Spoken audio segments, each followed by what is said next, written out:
అసలు ఇంతవరకు ఒక కాలేజ్కి మాక్సిమం ఫీ ఎంత ఉండాలి? మ్యాక్సిమం అంటే 1,00,000 2 లక్షలు. ఇక్కడ నారాయణ కానీ చైతన్య కానీ రెజనెన్స్ కానీ 3 లక్షలు 4 లక్షలు పెడుతున్నారు. ఆ అన్ని లక్షలు పెడుతున్న ఫుడ్ తిండి తిన్నిక సకా లేదండి. తిండి తినే దాంట్లో ఏదో ఎంటికలు వస్తాయి. ఒకసారి అయితే సిగరెట్ బీడీ వచ్చిందండి మా ఫ్రెండ్కి అక్షయ్ అనేతోనికి.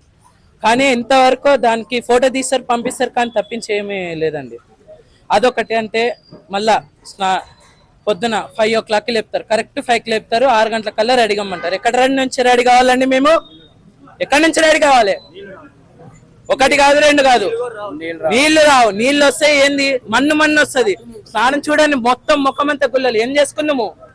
మేము ఏపీ నుంచి వచ్చామండి. మేము ఇక్కడ తెలంగాణలో చెప్తారు, హైదరాబాద్ లో చెప్తారు, అదే ఇదే అనుకుంటూ వచ్చినాం.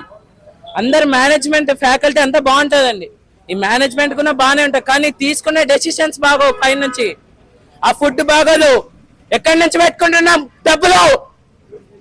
మా అయ్యా అప్పు చేస్తే చెడు పైసలు తెలుసా? మేనేజ్మెంట్ రాకుంటే నేను కదలేదు ఎక్కడి నుంచి.